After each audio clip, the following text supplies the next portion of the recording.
Welcome to Oddball. Amin, Elhassan, Izzy, Gutierrez, and it's time for another edition of NBA Hot Seat. That's right. Every week we're going to change the name of this segment until we land on a name that we actually like.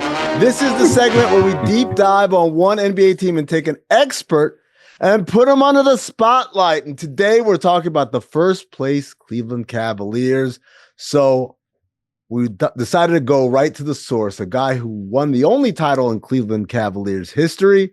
His name is Channing Frye. He's also a Phoenix legend. I'm just reading a script right now. Yeah, hey, just keep reading. Phoenix keep reading. legend. Keep going. Channing Frye, you are in the hot seat. Are you ready to defend your Cleveland Cavaliers? Yeah, did you not see him last night? What do I got to defend? I got a belt over there, belt to butt, as Patrick Beverly says. That was a masterclass last night. I don't know if you noticed, but I'm changing clothes right now because we're supposed to be interrogating you. And so can't just be wearing a T-shirt. I got to look like an old cop. All right. Hey, listen, we're doing this. I plead the fifth. I don't know nothing. Well, all right. Segment over. That's been Channing Frye, ladies and gentlemen. He invoked his Fifth Amendment rights. But no, Channing, this is serious business here. You're going to get interrogated. You thought this was going to be a walk in the park. We're like, oh, the Cavs are great. You're like, yeah, aren't they great? No. Me and Izzy are going to take turns taking you to the task, asking the hard questions, trying to find out the real deal about these Cleveland Cavaliers. Izzy, you're an NBA insider. I'm an NBA insider. We hear things. Our ears are to the streets, right? Absolutely. And some would say I'm inside, outside. I'm all over the NBA. But Channing, I want to start here with you because I've been hearing this on said streets. I don't know if I believe it. The Cavaliers starting five isn't as good as the other title contenders, like, say, OKC or Boston. What? Okay, first of all, to be great in the league, to be number one, we've seen teams do this in the past. And throughout the year, we overanalyze the team. Like, remember those Utah teams with Donovan Mitchell and Gobert? We go, oh, that's not going to work. Their system isn't going to work in the playoffs. There is a formula for how to win. And the only team in the last, 15, 20 years that have broken that formula are the Golden State Warriors, right? So you have a shooting guard, you have a point guard, you have a defending three that can shoot the corner three ball. You have a power forward and a true center. So that power forward also can play. You could bring in somebody off the bench and go small and put Evan Mobley at the five. You could take Evan Mobley out and go small for 4-out spread and put Jared Allen again at the five and run screen and roll. Your bench is amazing, is actually immaculate. You're getting amazing production and chemistry from DeAndre Hunter, and Ty Jerome came out of nowhere. We forget about how impactful Dean Wade is as a defender and a shooter. So they have shooting, they have age on their side. They have people that are motivated, because at this point, they're the underdog no matter what because of how they were against the Knicks, and they've always underachieved for these teams. So this is that time that this team is like, hey, we have to get past the first round, the second round. Like, we have championship aspirations. So to them, their motivation is more internal than it is external. I mean, I just got to let you know we have a slippery one here because I asked him about the starters and he mentioned a bunch of guys off the bench. So I'm just letting you know I'm going to have to start rolling up. Let me address the one thing. Hold on. I asked the questions here. All right.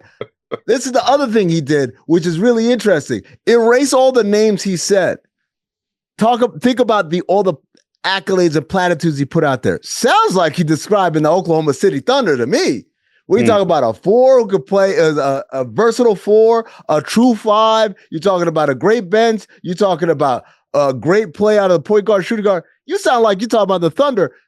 Give me head-to-head, Thunder versus Cavs. Why are the Cavs a better team? I mean, you know this in the playoffs, and this matters. There's Shai Gilgeous-Alexander. He's the best player in that series. And then the next three players are Cavs players. That's a hot take. But this is what I feel. I feel like you have Donovan Mitchell. I feel like Evan Mobley. And then, you know what? I'll give you Jalen Williams. But then the rest, then you go Cavs player. I think who you bring off the bench matters. Then you go DeAndre Hunter. Doesn't he average 18 off the bench? I don't know if the OKC Thunder have anybody to average 18 off the bench. So, and here's why I did not include Chet. Chet is still getting his legs underneath him. He had a good game the other day. But again, I think when you look at physicality-wise, Cleveland is more prepared for that physical Eastern Conference. There's nobody more physical than Giannis, and I thought they wore Giannis down last night. So that was my barometer. That's what I was honestly worried about, is how physical can Jared Allen be? How physical can Evan Mobley be? You know, the joke is they have talls, not bigs, right? So, you know, to me, these guys know that, though. Okay, and I'll even give you the questions. The biggest question for me was Darius Garland defensively, right? So Darius Garland is very tiny, but what they did at the beginning of the year, they addressed it. The first game of the season, they tried to be in a drop in the ice, and they got absolutely crushed by Boston. And Kenny Atkinson came out and said, we will not play that defense again. We need Darius to play switch, and he needs to take care of his own area. So they've been doing that all year and still winning. Also, here's what a championship team does. A championship team wins 10 games in a row playing like crap. They won 10 games in a row, and they were playing some of the worst basketball they played all year. So when you make your misses, your team is good. This is not a I'll tell you this one more time, Channing. We ask the questions. If you ask all the questions, we're not necessary, all right? I reverse that on you, huh? Where's my Uno card? Now what? I'm going to reverse it right back to you. You mentioned Donovan Mitchell. We'll give you he's their best player. But Evan Mobley has to step up in the playoffs to be their best player if they're going to go anywhere. I don't know if that's true. I think Evan Mobley needs to be the most opportunistic player, right? Like, you can run a play, but if Evan Mobley has the right matchup, he needs to exploit that matchup. So every game, like let's say they're playing Orlando, most likely they're going to have to double team Donovan Mitchell. So the minute they double team Donovan Mitchell, Evan Mobley can't be. So they pass well. They're very unselfish, but Evan Mobley needs to get himself going and then take a step back. So he's not let me pass off 2 or 3, 4 times. He needs to go downhill. When he goes downhill, or when he exploits his matchups, which he has done at a crazy rate this year, that's why they're almost unstoppable, because when you rotate, that means somebody's 7 foot or that main defender is not on you. And you need to be able to make decisions for the team. And I think, what is Cleveland like? Aren't they second in assists in the league? So it just shows you the whole team passes that ball. They're unselfish. Last night, I did a clip on the Cleveland Cavaliers passing. Evan Mobley gets the double team, swing, drive. So it wasn't just a swing around the horn, which is easy. Donovan Mitchell got it, drove down, stopped, and kicked out to Max Strus, wide open Jay. Another time, Darius Garland got by his guy, swung to Evan Mobley. Evan Mobley drove the closeout, swung again for Max Strus on the other side. So what I'm seeing from them is they go from good, better to great shots at the best clip in the NBA. Yeah, look, you're saying you're using a lot of words. You're trying to confuse my partner here. We're not going to fall for any of that. And by the way, Izzy, trying to make me like, yeah, try to I see what you're doing. Trying to butter him up. Nah, man, we don't play any of that. Honeypotting. Also, talk about Donovan Mitchell being the Cavs' best player. Guess what? He isn't even as good as Jalen Brunson. What do you have to say to that? When's Donovan Mitchell ever going to be as good as Jalen Brunson, Channing? What was yesterday's date? Wow. What was yesterday's March 9th? date? Yeah, that's when. This whole year, he's been better. Aren't they averaging basically the same amount of stats? And Donovan Mitchell averages 31 minutes a night. So Donovan Mitchell is ready for the playoffs. Donovan Mitchell is not getting worn down. He is not getting. What more can we see from Jalen Brunson? We can't, because he plays 40 minutes a night. We've seen everything Jalen Brunson can do. How much do they win? I know there's regular season awards, but what more do the Knicks have to show you? Like, in the playoffs, you got to have playoff plays. You got to have energy for the playoffs. The Knicks look like they're done with the laps. The Knicks haven't beat nobody good all year. This is crazy. You can't, versus the team that wins when they're not supposed to. Stop it. Okay, so you're offering facts. Propaganda. I get it. Facts. Ooh, everybody loves those. Let me give you a couple more facts, all right? Darius Garland is 6'1", Donovan Mitchell on a good day, 6'3". That backcourt's going to get It's a bullied great at day. some point, probably by the Boston Celtics. So that's a good point. But okay, let's say Donovan Mitchell or who? Okay, who would start on who? Who's guarding Darius Garland? For the Celtics, I'm going to go Derek White. Derek White? No, he's too big. One screen. There you go, asking questions again. Damn it. I just want to know who's guarding him, because at the end of the day, that guy is not really guarding him, because there's got to be somebody out there. Where's Al Horford? Bring them puppies over here, buddy. I'm setting a screen and roll, and Al Horford, he's going to have smoke coming off his shoes because Darius Garland's going to drive like they do. They drive, they stay at home, and Darius Garland's one of the best undersized finishers. Also, to me, if to beat the Boston Celtics, you need to limit Jason Tatum's shots. So the less Jason Tatum shoots, the more he has to do the other stuff. To me, if Derek White has 25, 30, I would live with that versus Jason Tatum taking 20, 25 shots a game, because he's the one dude that can get you 50. So for me, I'm always going to make sure that Derek White has the ball. So if Darius Garland's guarding him, I say, Darius, send him this way, make him take those middies, make him take those mid-range twos, and we're staying at home. So defensively, to me, I'm giving up the shots that I know I can compete with. And if I look at three-point percentage, I mean, one team is one and the other team isn't. And Cleveland's number one in three-point percentage. I do have to commend you here for calling out Mr. Horford there, because most people talk about Al Horford like he's prime Kawhi Leonard, the way he can defend out there. But come on now. He can do it. Brother, no, don't get me wrong. He can do it 3, 4, 5 times a game. But in the playoffs, right? In the playoffs, you're now putting pressure on him to do this at a high level, game in and game out. I'm going at him every chance I get, because I want that defense to collapse, and I'm either going to kick out or I'm going to finish, right? And I'm also going to put pressure on Porzingis. You got to put pressure on him, because when he doesn't play, they're a very different team. When they got 2 7-footers out there, they are the best team in basketball. I'll say that right now. They're the best team in basketball because everyone has a green light. All right, that's it. I'm sick and tired of this bullshit. Let's get real here, buddy. Nobody wants to see the Cavs in the NBA Finals, right? Nobody. The league does not want to see Cleveland in the NBA Finals. So we're going to figure out a way, one way or another. Adam Silver's going to push that button or that lever under his desk, and next thing you know, we're back in Boston eating clam chowder and drinking Sam Adams, watching them in the finals. You know what? I think what's crazy is you may make a good point, but also, what are the main complaints about the NBA right now? Too many threes being shot. Awesome. Oh. Too many threes being shot. Not enough And fighting. Boston leads that by shooting almost 48 threes a game. Now, do people want to watch that? Or do you want to watch a young team that's grown up and a new champion? Because we've had 7 different champions in 7 years. So let's stay on top. So them winning back-to-back is going to be rare. Also, let's say this. The biggest what if for Boston is this our last go run? That second apron and them owners trying to sell the Boston Celtics.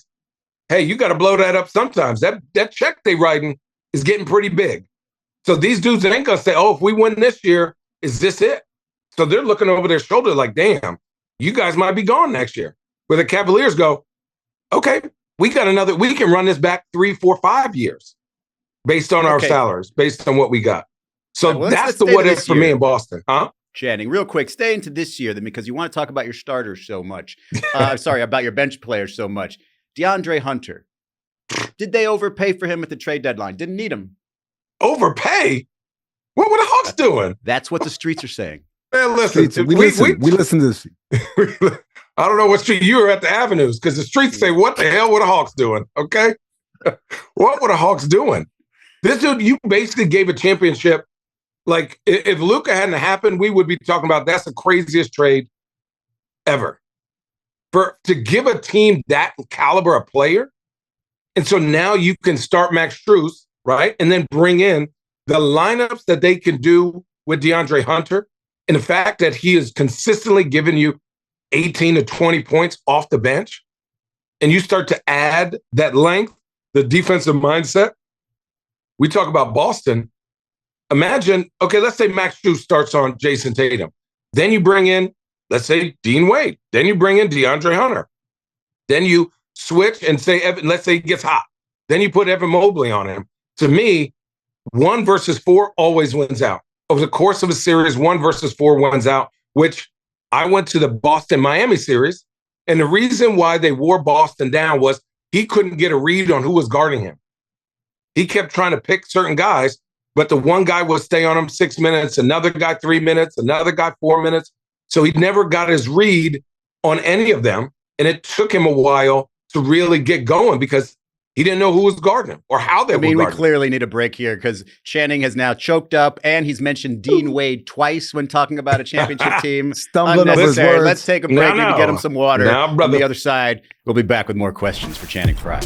Get him a burger and a Coke.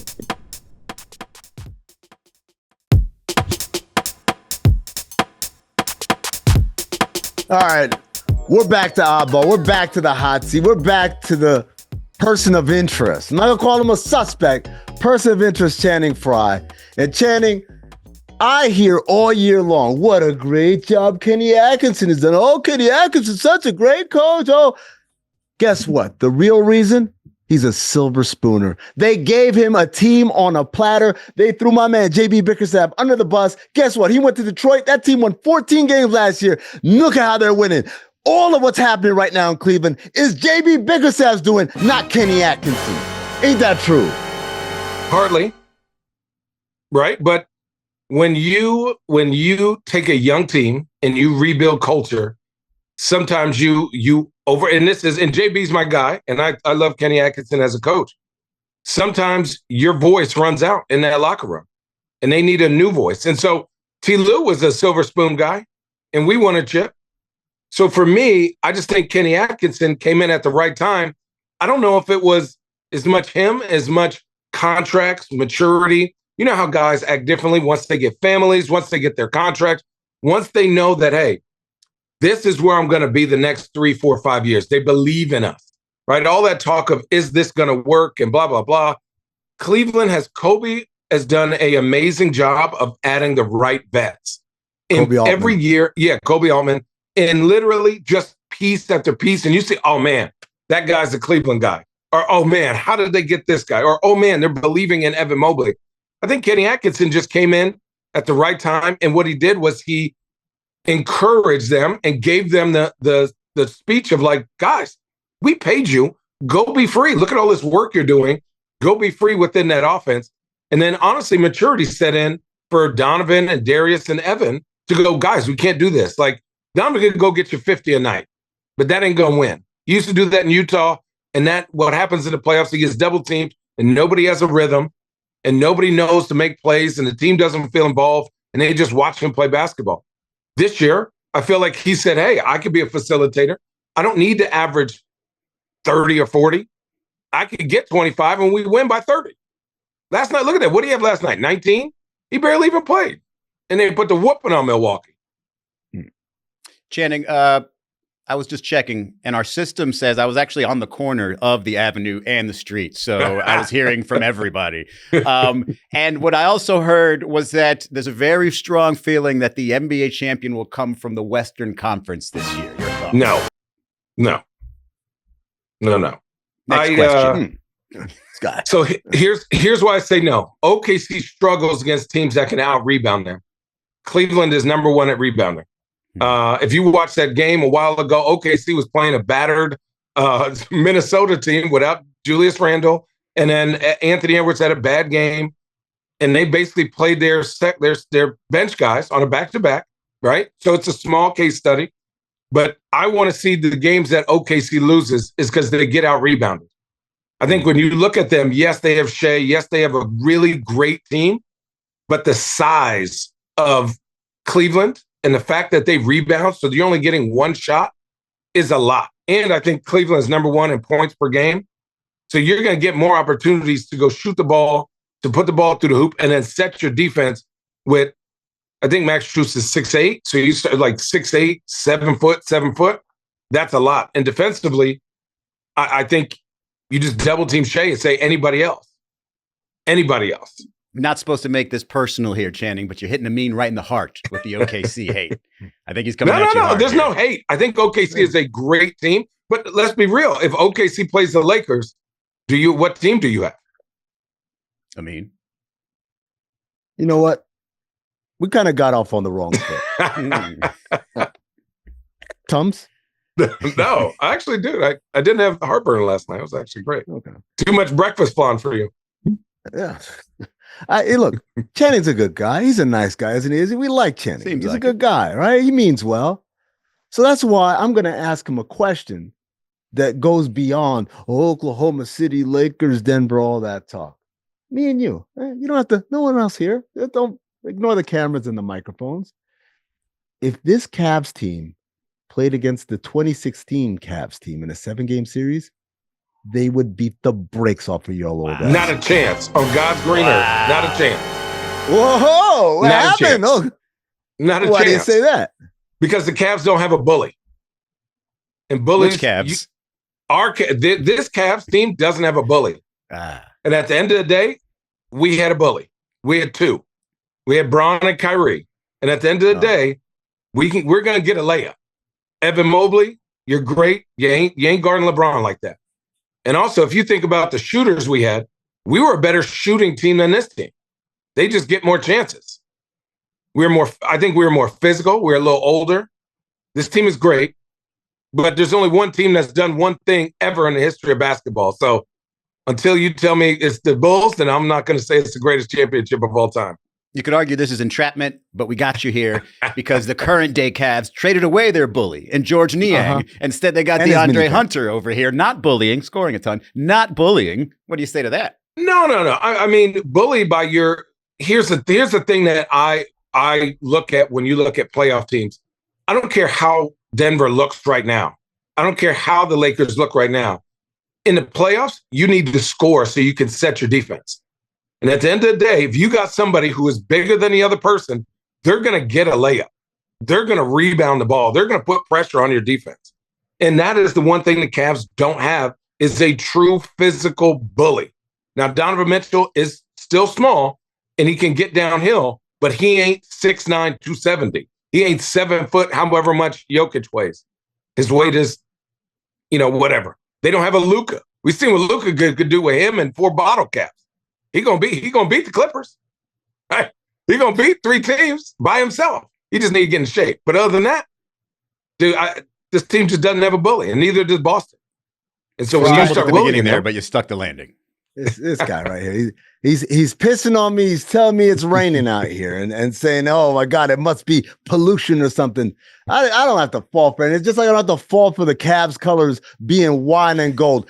It's cheese and grape juice, okay? Cheese and grape juice. Admit it. They're just making up words to describe things. No. That's why I started a wine company based on the colors of the Cavs. So, turn this into a product placement. I think I might know where that is. I'm in Atlanta. If I was at home, I'd have them all back here. I think where I know where some of that acid reflux is coming from. Probably all the wine. All right, Channing Frye. I got 2 nickname questions. All right, one's about the city of Cleveland. The other one's about you.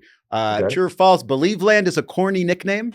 Also, Channing Frye as a shooter named Frye. I feel like you should have some better nickname options. Yeah, my nickname options are absolute trash water. But it's been this way my whole life.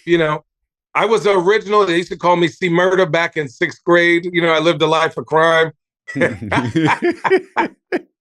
I said, guys, I'm giving that up, like Gator and other guys, right? You just gave that life up. And then Believeland is great. It wasn't my favorite, but it came back around. It hits me in my heart. It's like your grandma calling you Pookie. It just gets you warm and tingling.